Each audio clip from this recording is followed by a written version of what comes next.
Hello everyone and welcome back.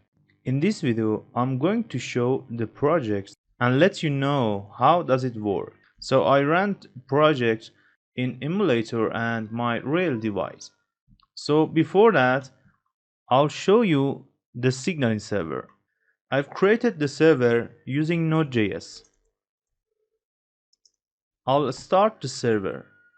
In my emulator, I'll log in with 29 as an API 29. So as you can see, my emulator sends a command to socket server that logged me in. Let me show you inside the Android Studio.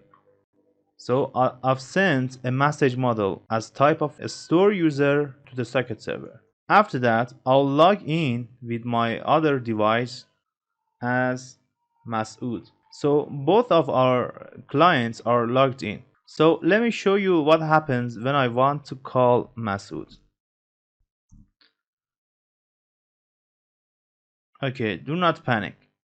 So first thing, I'll start a call to the server and ask if Masood is online or not. So the server gives me the feedback if he's online or not. After I get a success message, I'll try to create an offer. Well, my message type to the socket server is going to be a create offer, and the name is going to be the client name, and the target I'm going to call is Masood.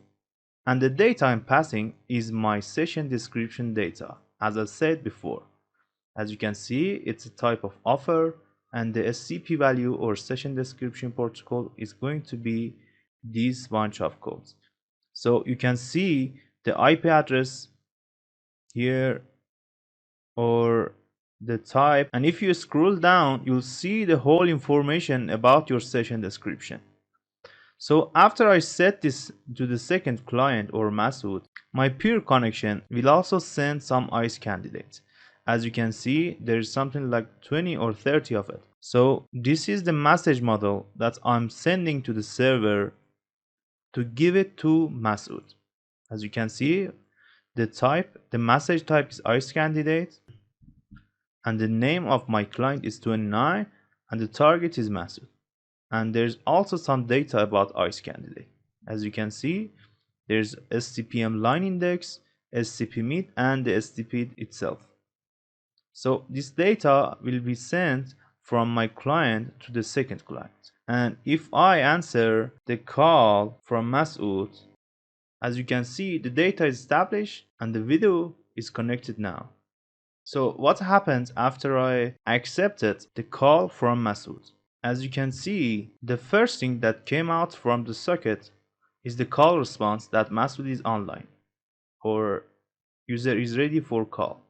And after that, I've received the Masood client session description. As you can see, the type is answer or answer received, and this line of codes is about its description.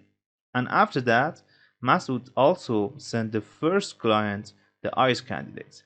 So after session descriptions and ICE candidate is exchanged, the connection is established. So the video is on now. So before you get confused, let's dive to the code. I'll start with the signaling server first.